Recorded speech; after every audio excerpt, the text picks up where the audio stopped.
Hello, welcome to Thursday's edition of Cracking the Cryptic, where today we're going to take a look at a puzzle that's been described to me as a masterpiece and separately as one of the greatest puzzles ever created.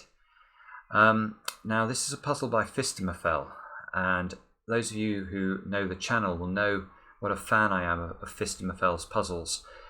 He even wrote to me about this puzzle and suggested he was quite proud of it.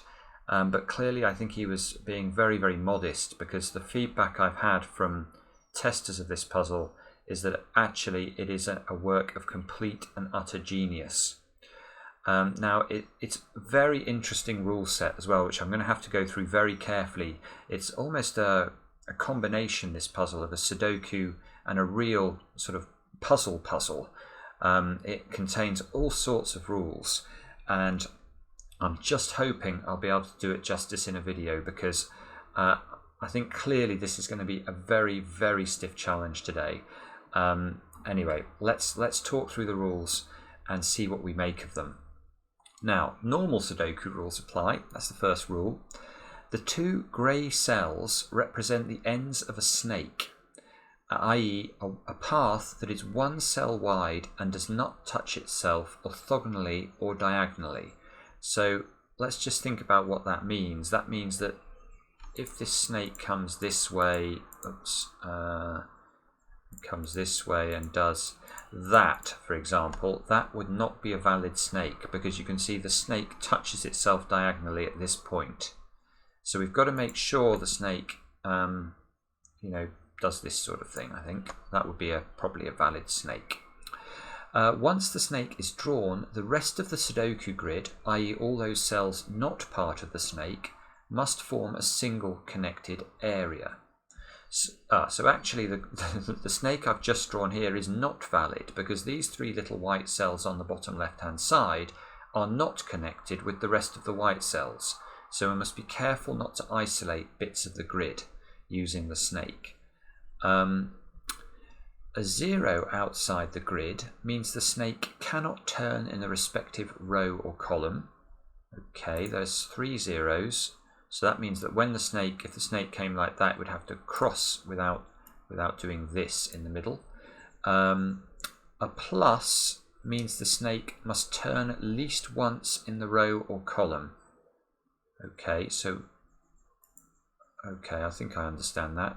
So it's got to turn in columns or rows that contain pluses, and the numbers on the snake form a palindrome. Good grief. So now what that means is a palindrome. So if we had a snake that did this, for example, that would mean that this is the second cell on the snake from this direction. So the second cell on the snake from this direction would also have to contain a 2. So I don't know what snake I drew. Let's say I drew that snake. Let's colour it in. That would mean the third cell that you can see from this direction, 1, 2, 3, is a 1. So the third cell from that direction would also have to be a 1. If this was a 3, that would have to be a 3. And you can see this snake wouldn't work because we get repeated digits in those two positions. But that's what the palindrome condition means. And arrows, you can see there are a few arrows dotted around. That means that of these two cells, this cell would be the smaller. Of these two cells, this cell would be the smaller. Good grief, that is a heck of a rule set. Now, this will be a long video, I've no doubt about it, but do give yourselves time to try this puzzle. By all accounts, this is going to be one of the best puzzles we've ever featured on the channel, and we have featured some sensational puzzles on this channel. So give yourselves time, click on the link under the video, have a go, and with that, let's get cracking, and I'm going to have a go. Now, how do we start the puzzle? Let's have a quick look at the Sudoku numbers. 2 4s here, that's not going to be useful. 5s, 3s into one of those squares.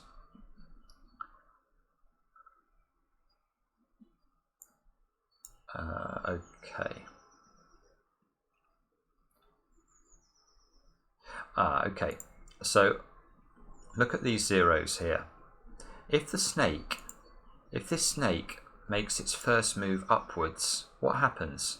It has to go, it has to continue because it mustn't turn, and it would actually form a 5-cell snake immediately. That would be the total length of the snake, would be like that. Well, we know that the snake has to turn in column 1, and it's got to turn in column 7. It's achieved neither of those things, so that is not a valid move. This is not part of the snake. I'm going to use red to indicate cells that can't be the snake. Oh, so actually we can do the same thing from this side. If the snake comes as its first move downwards, it would connect like that, and again that's a problem. So this is also not part of the snake. Now this isn't part of the snake because this would be a turn, and it mustn't turn in this row. It's ditto here, so we get a few red cells off the bat. And the snake, so the snake either comes this way and goes upwards, or it comes leftwards. And whichever way it goes, that's interesting, it picks up a number immediately. So if it comes this way, then this snake couldn't go upwards because this cell would have to be a 2. If it comes this way, it can't form a 5 with its second. Oh yeah, okay, so that's good. So if it comes this way, what has to happen? It would have to go dup, dup, dup. It has to reach that square. That would all be grey. This is all snake. Now, we now know that wherever this one moves, either this square, or this square has to contain a 5 because the snake is palindromic. But you can see this 5 here rules out that one and that one, so the snake would have to come this way and form a snake indeed. But that snake again has never turned in column 7, it's never even visited column 1 of the grid, so this is not the way that the snake begins. The snake does not come this way, so that's not right, that's not right, that can't be snake therefore. The snake comes this way, and we must poke out there. And we know now this square can't come vertically, because if it does, this square would have to be a 2, and that will repeat the 2 in the column. Wow. Okay, but at least we've made a start. So what do we do now? So this either comes this way or it turns this way. So there's a 2 in one of those two positions. Now, can we rule one of those out? Not easily, or not as I'm seeing. You probably can, but I can't see how to do it.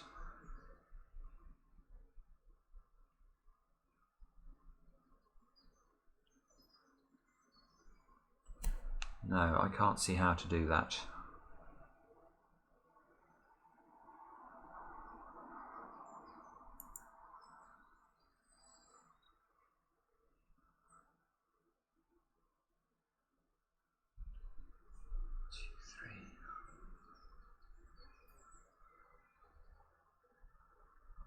So what do we do next? So if this, well, you can see actually it can't turn up here because it's going to make a snake that's too small again. So it's got to continue one more. If it turns up here, it would have to go up here.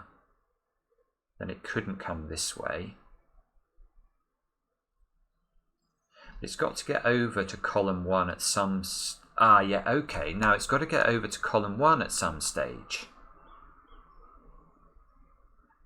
That's so clever.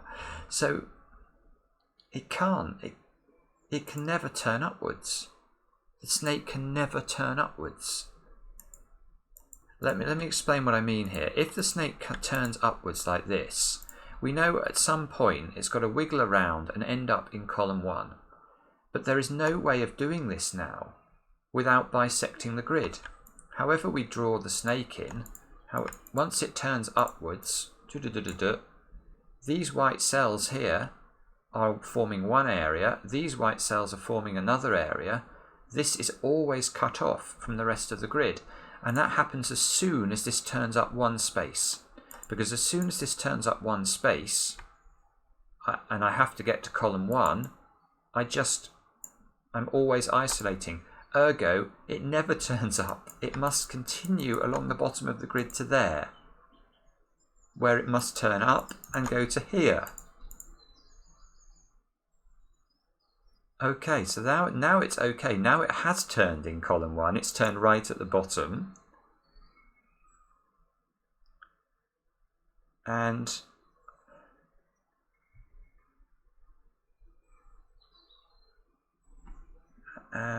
what does that mean?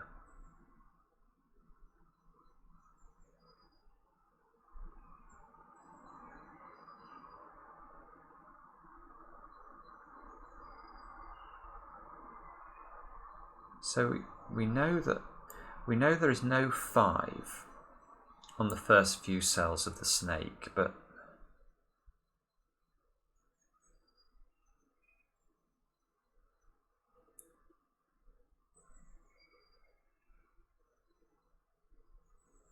so this has to turn left or it has to turn right. So it's either coming this way or this way. And whichever way it goes, it then picks up a 2. So it comes this way, this would be a 2.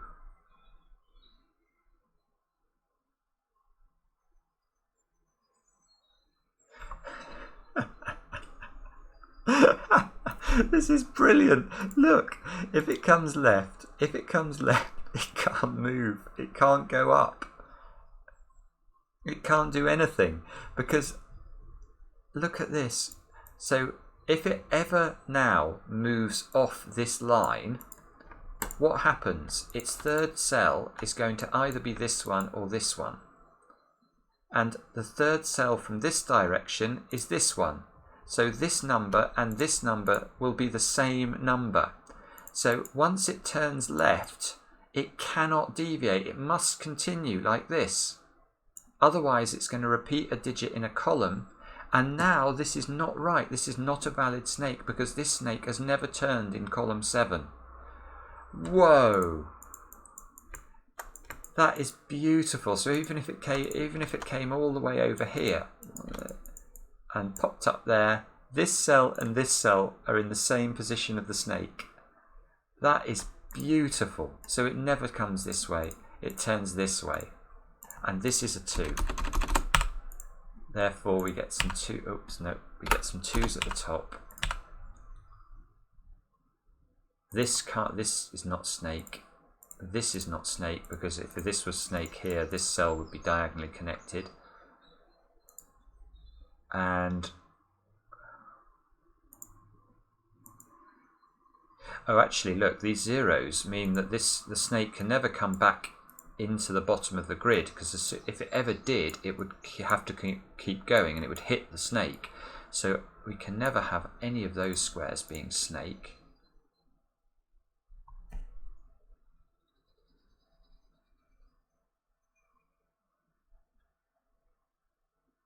What a puzzle. What a puzzle even to get to this point. The logic is beautiful.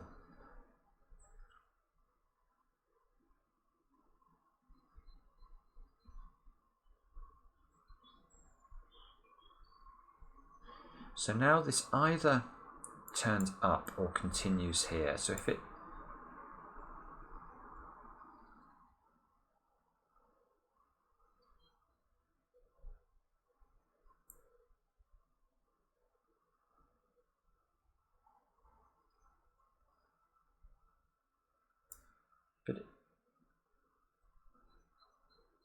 there's something going on here because if it comes to the edge, then I've got to be really careful not to isolate an area.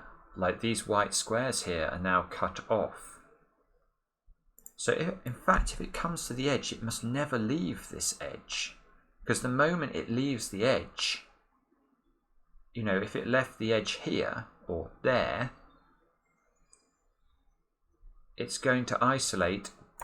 It now has to connect somehow to this square and it's going to isolate the 5 in the top corner.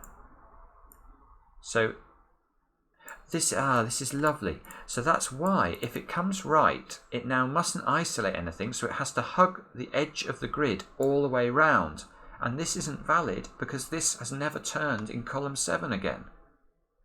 I don't believe it. So this can never touch this side of the grid. The moment it touches this side of the grid, because it has to leave again, it isolates a white cell axiomatically. That is staggering.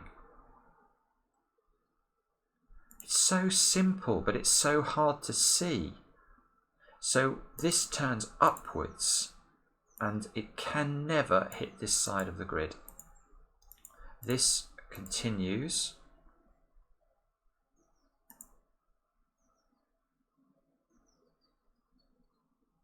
This 5, where do we put a 5 in this box? The 5 cannot go in the early positions of the snake. Otherwise, well, obviously it can't because there's a 5 here. So where do we put a 5 in this box? It can't be here, can't be here, can't be here because of that 5. It's there. That is a 5, and that means this can't be snake. This is bonkers.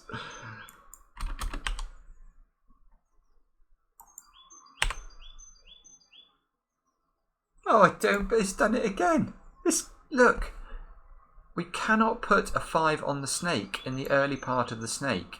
Otherwise, we're going to have a big problem. If we put a 5, if this is a 5 and the snake hits it, then I'd have to have a 5 in the palindromic position, and that's going to clash. So we can see the snake has to extend one more square. We now know this cannot be the 5, therefore the 5 must be here. And in placing the 5 here, we know for a fact that the snake cannot go to this square, because otherwise that will involve a 5 going into that square. So this must turn. This is red. This is absolutely unbelievable.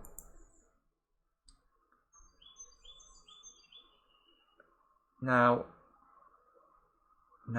what do we do next? So now 5s, 5 here. There's a 5 in one of those two squares. We've still got to perform a turn, look, in this. We've got to perform a turn in column 7. Well, it's got to be here.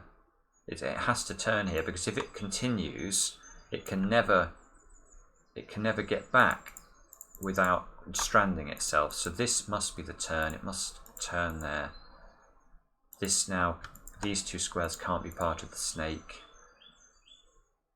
And 1, 2, 3, 4, 5, 6, 7. 1, 2, 3, 4, 5, 6, 7.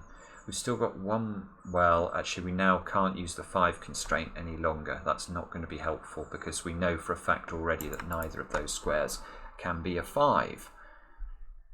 What a puzzle. Now,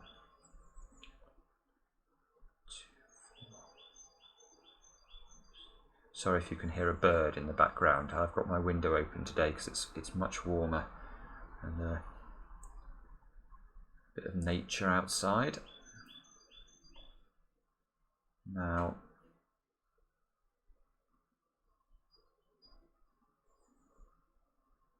there's got to be, what position is this 4 in? 1, 2, 3, 4, 5, 6, 7, 8, 9, 10, 11. 2, 3, 4, 5, 6, 7. So, no, I'm not sure we can use the fact that the 11th position is a 4. So the next square is either here or here. If it's here, it's got to extend that way, and then well, then maybe it can't continue that way without creating a problem with the 4, 7, 8, 9, 10. No, that would be okay. But the 3 is a problem here. This 3 rules out a 3 from the 10th square. 1, 2, 3, 4, 5, 6, 7, 8, 9, 10. Oh my goodness. These 3s, that is absolutely amazing. These 3s force the snake to turn, because if we extend one further, I have to turn, and now I can't turn back on myself here. The snake would not have a 1 cell width past it. It would be hitting, this part of the snake would be hitting itself there. So it has to hit this 3 as the 10th cell. And that is a problem because we know the 10th cell from this direction is not at 3. Holy moly. So this turns this way. This is red. Same, it can't come to the 7, or again the 10th cell will be a 3. So it continues, oh no, it continues this way. That gets a 2 on the snake. 2, 3, 4, 5, 6, 7, 8, 9. So that goes in that position, I think. I'm so paranoid, I'm going to check. Yeah, that's right. So that's a 2. That means this is a 2, look. One of those squares must be a 2. One of these squares must be a 2. That means that's not a 2, that is a 2.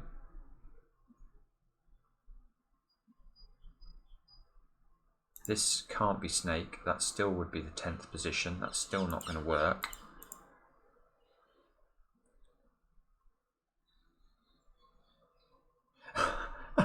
And now look, it can't go to that square because of this 0. This is unbelievable. If it comes to this square, it has to continue one further, and that would make the 11th square from this direction have to be a 4, because the 11th square from this direction is a 4, and if I put a 4 there, that clashes. So it doesn't go to that square. That square is red, therefore this square is red. It turns upwards. Oh, can we avoid a 5 on the snake? We had to certainly avoid, no. Oh, there's a 5 here as well. There's a 5 here, so if this is a 5, this would have to be a 5, wouldn't it? And that doesn't work because there's a 5 already in that position. So this is a 5. And this can't turn here because that would be the 11th square and that would clash with the 4. We know we've got to put a 4 in as the next position. So it must come to this square. This is a 4. This is not in.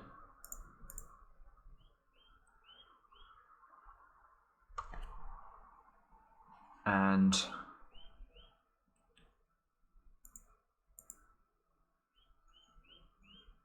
now what do we do next?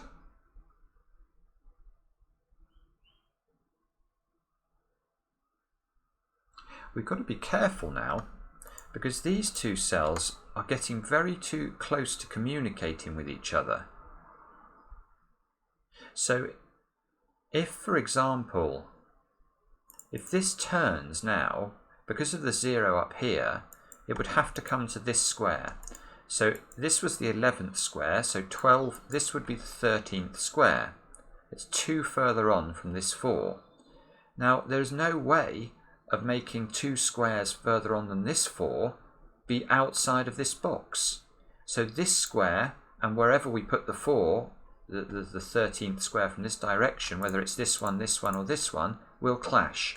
Ergo, that is not the next cell in the snake.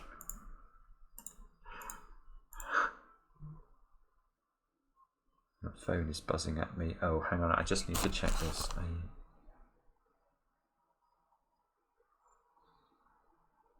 Okay, it's just, I may have to pause the video later for the, but hopefully I might be able to finish it before I have to do childcare. Now, let me think about this.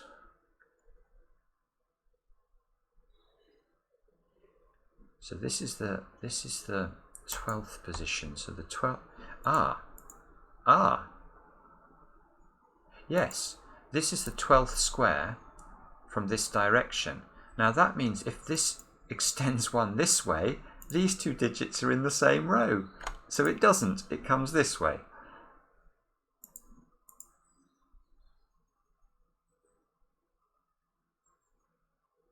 So, and now I've got to be really careful. I've got to be really careful. Because I think we're getting near the middle of the snake here. And if you think about it, the cells either side of the middle of the snake have to be the same digit, yet they mustn't be in the same row, column or box, otherwise it's going to break the Sudoku. So I think that means it's either going to have to be a diagonal like this or a diagonal like that.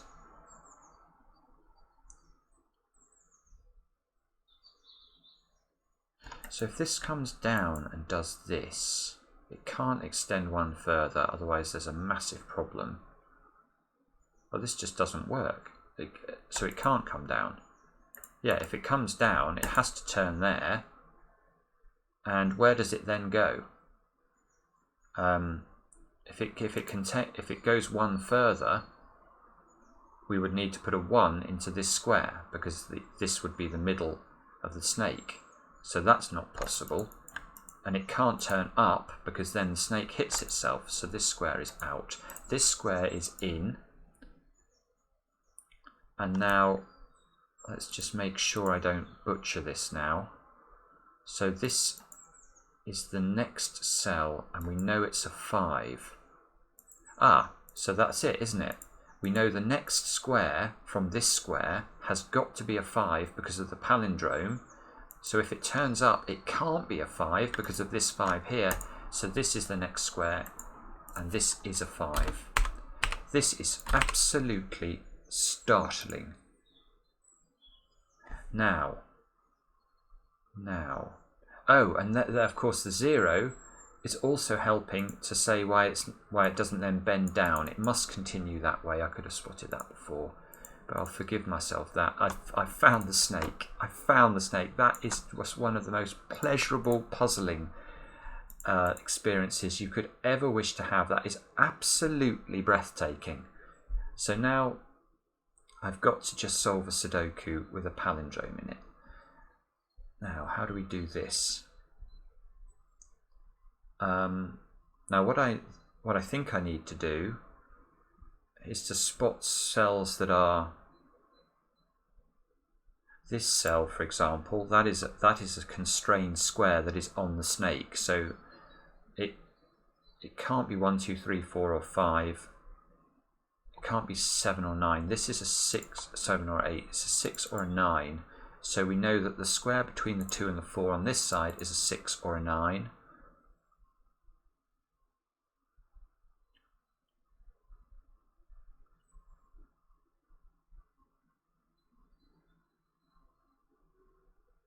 And just 1 second, let me try and spot something. Gosh, imagine if I couldn't do the Sudoku bit now. That would be a disaster.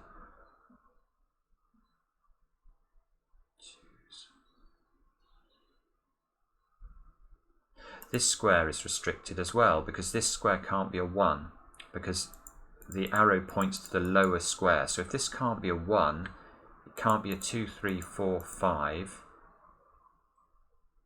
Can't be 7 or 8. This is also a 6 or a 9. There's a 6, 9 pair.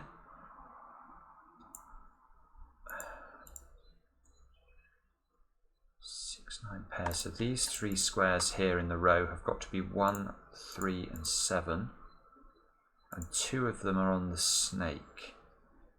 So 1, 2, 3, 4. The 5th and 6th squares, 1, 2, 3, 4.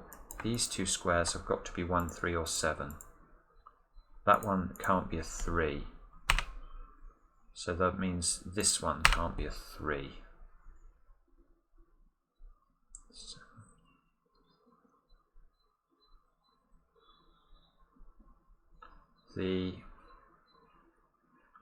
These remaining squares in this box have got to be 1, 4 and 8, and one of those is on the snake. So this one, which is the equivalent of this one. Now that can't be a 4, look, because of the 4 up here. So this square is restricted. That's got to be a 1 or an 8. This square is also a 1 or an 8.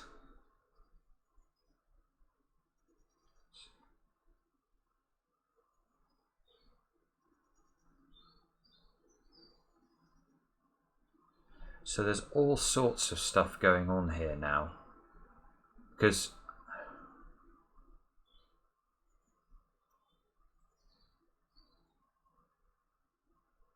Yes, there's a nice bit of logic we can do here. Look at this square. Now this square and this square are partners. But if we put a 1 in this square, that means this square has to be a 1 as well. But that has an impact on these two squares. Look, it forces these two squares to be 3 and 7. So these two squares would have to be 3 and 7 as well. They'd have to be 7 and 3. But if that's the case, that square has to be a 1. If this is a 1, that's a 1 down there. So these sort of pincer each other and force this square to be the same digit. So that is not right. Undo, undo, undo, undo. This is definitely not a 1. This is definitely an 8. So this is a 1, 4 pair now. This square down here is an 8. 1, 4 pair here sees the 1, 7. So that gives us a 7 here, which means this is a 7, which means these are not 7s here. 7s here and here mean there's a 7 in the middle. That's on the snake. It's between a 4 and a 5, so that's here. So now there's a 7 in one of those two squares, and this is a 7. And this is a 7 because of these 7s interacting. And there's a 7 in one of those two squares as well.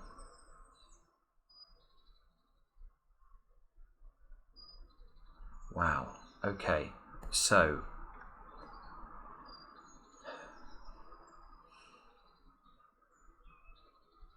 oh, I tell you what I should have done. I should have done this right at the start. Look, the head and the tail of the snake. I've never looked at those. So this can be 1, 3, 4, 6 or 9. But this one can't be 1 or 4, so that one can't be 1 or 4 either. This is 3, 6 or 9, so this is 3, 6 or 9.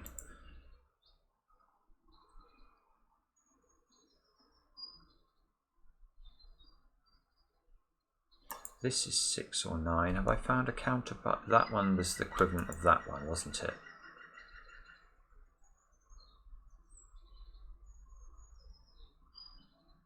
One 4 here. So this is 3, 6, 8, 9. So this is 6, 8 or 9.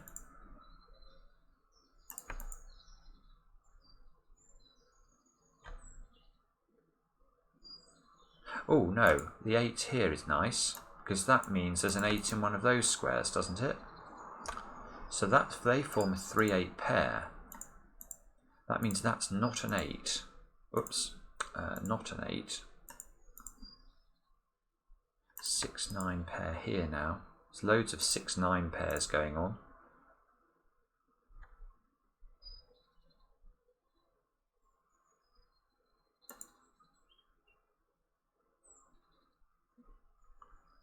Three, 8 here. So these three squares. Oh, 1, 4s. Look, 1, 4, 1, 4. These two squares have got to be a 1, 4 pair, and that one's on the snake, which is in this position.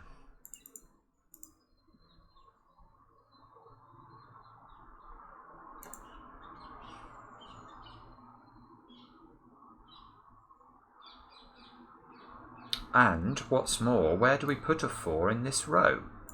Look, there's a 4 there, there's a 4 there. This one can't be a 4, so the only place a 4 can go is in that one. That gives us a 4 here. When I say gives, I mean, you know, I've had to work my behind off to get it, but I have got it. So now there's a 1 up here. So there's a 1 in one of these two squares, which means, look at that, there's a 1 in one of these two squares, and they are on the snake. So between the 7 and the 8, which are these two squares, there must also be a 1 in one of those two squares. Now, does that help down here? So that means there's no 1 in... Oh, look, does it give us a 1? These, yeah, these ones... And this can't be a 1 because it's at the top end of an arrow and we couldn't put a smaller digit here. So the 1 has to go in this square. So now I've got 1s. There must be a 1 in one of those 2 squares. It must be that one.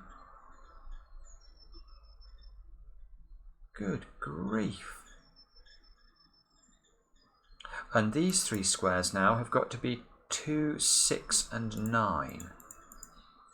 There's a 2 here, so that one is a 6. Oh, it's another of our 6, 9 friends. And we haven't looked at this square yet, which is on the snake, and it's the equivalent of that one, I think. So looking at this row, it's got to be 1, 3, 6. Ah, it can't be 1, 3, 6 or 9. It can't be 3. This is a 6, 9. So this is a 6, 9 as well. That's a 6, 9 pair. These 2 squares must be 5 and 8. 6, 9, 6, 9. 6, 9. 6, 9, 6, 9, 6, 9. Oh my goodness. What is all this about?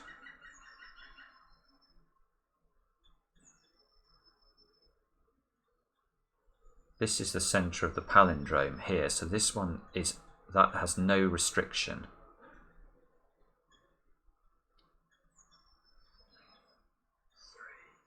Three.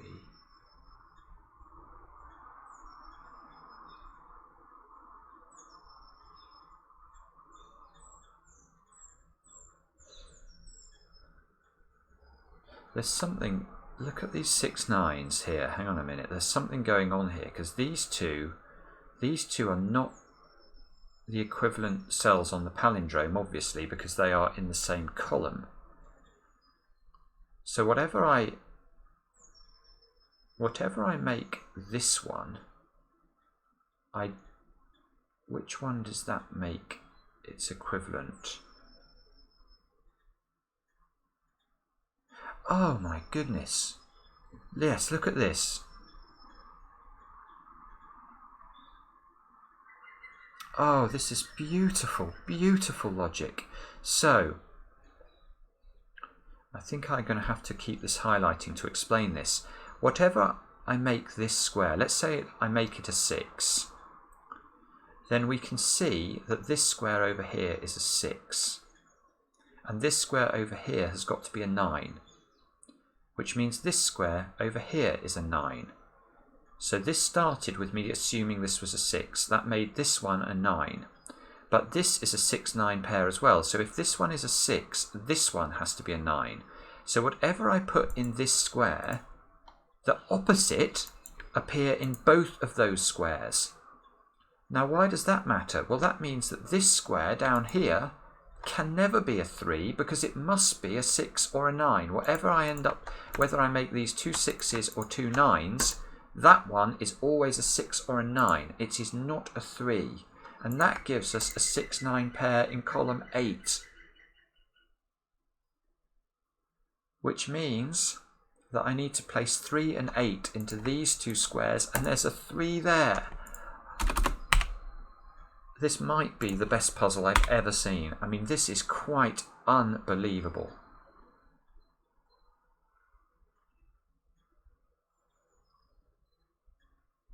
Threes here, so there's a 3 in one of those squares. This is a 1, 3 pair now. Therefore, this is a 1, 3 pair up here. 1, 3, 1, 3, 1, 3. This is... Oh, I could have eliminated that's 3 already from the 6, 9. Look. Oh, now this has to be a 3. So only place a 3 can go in the box. That means that's a 3 and that's an 8. This must be an 8 now by normal Sudoku rules. One of these squares must be an 8.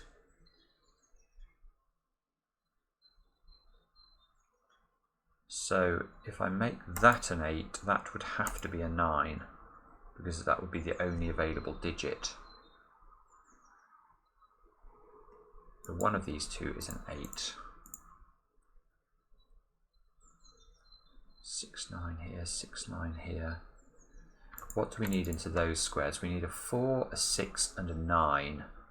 And we don't know anything about those options. 6, 9. Oh, we've got 4, 7, 4, 7. So these two squares are 4 and 7. And these three squares are 5, 6 and 9 in some order. So this one can't be 9 because this has to point at the lower digit. So that's an...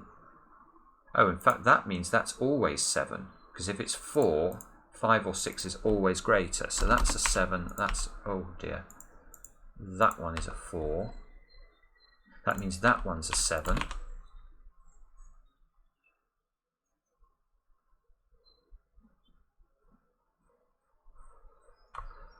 Now, there must be a 4 in one of those two.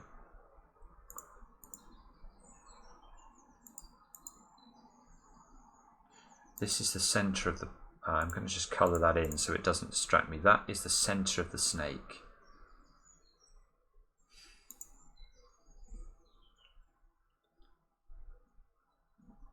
Six, 3. Oh, please don't get stuck now. 2, 6. 3s. 3, 6, 9. So this one sees a 3. That's a 1, 6 or a 9. That one is a 3, 6 or a 9.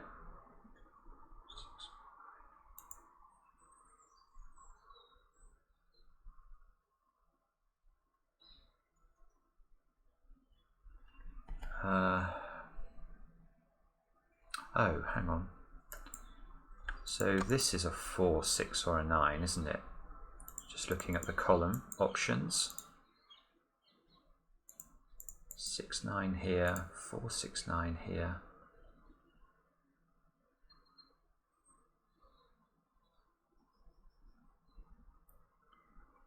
What am I meant to do now?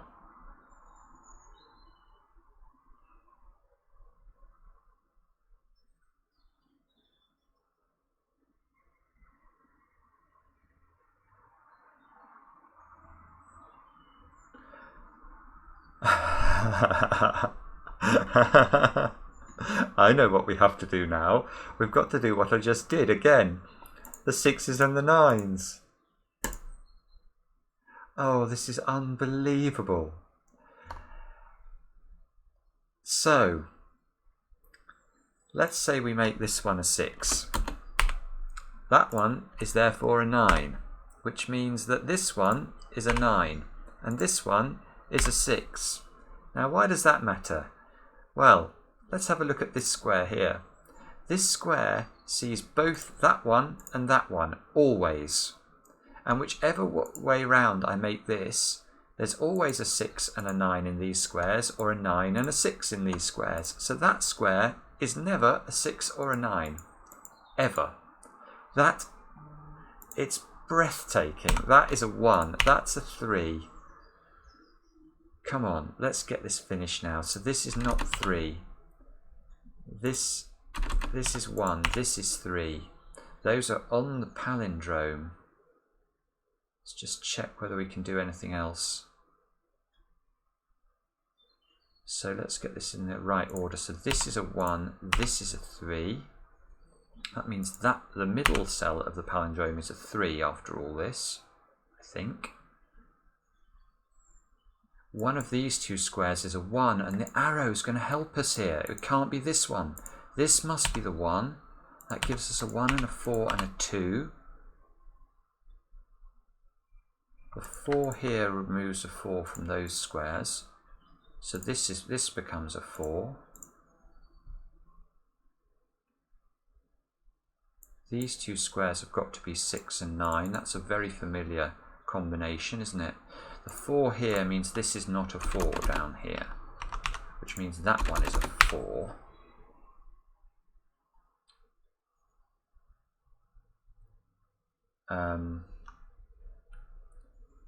Right, so does that... help us? I'm sure it does, I'm just not quite seeing how yet. Twos, there's got to be a 2 in one of those squares. 6, 9 here. We've nearly finished the palindrome, but not quite. We've just got 6s and 9s left on it. This square can never be a 9, look, because that would then place the 8 above it. So the 9 must be in one of those 2 squares. So this square must be, is that a 6 or an 8?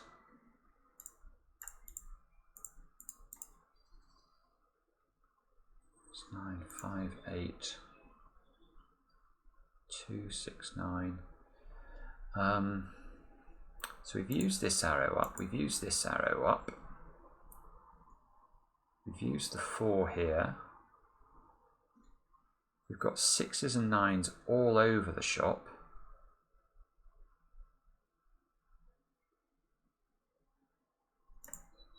This square here has to be 2, 6 or 9.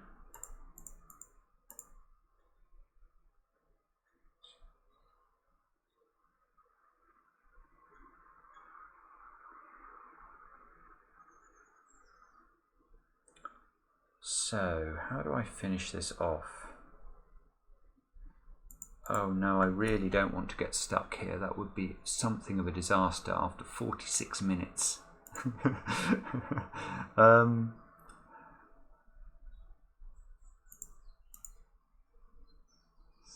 9, 7, 5, 6. Oh, 5, 6, 8. There we go. If this, yes, if this can't be a 9, which it can't be, the only place for a 9 to go in this row is that square. So that is a 9. That gives us a 6 and a 9 there, which, that gives us a 6 here on the palindrome. So maybe this is where 6 here, that must be a 9, that must be a 9. So that's not a 9. The 8 and the 6 are going to be disambiguated by the order here, by the arrows. So the 8 goes at the top. That forces this to be an 8 and this to be a 5. That shifts the 5 here. 9, 6. So this is no longer 6. That one now has to be a 6 because of the 9 here. That forces the 9 and the 6 at the top. This 9 here, we've got that's the counterpart of that one, isn't it? So that's a 9, that's a 6. This is a 6. That's a 9, that's a 6. This is a 2 now. And what are we going to have left? 8 and 9 into those 2 squares, is that? And this 2 over here. So this one here is a 2, that's a 9.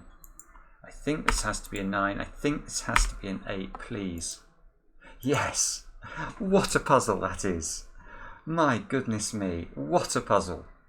Phistomefel, that was one of the great puzzles. One of the great puzzles, my friend. I loved that. Wow! Now, I look forward to the comments on this one so much. Do comment on it. Do tell me how you got on with it and how much you admire Phistomefel's utter brilliance. And we'll be back later with another edition of Cracking the Cryptic.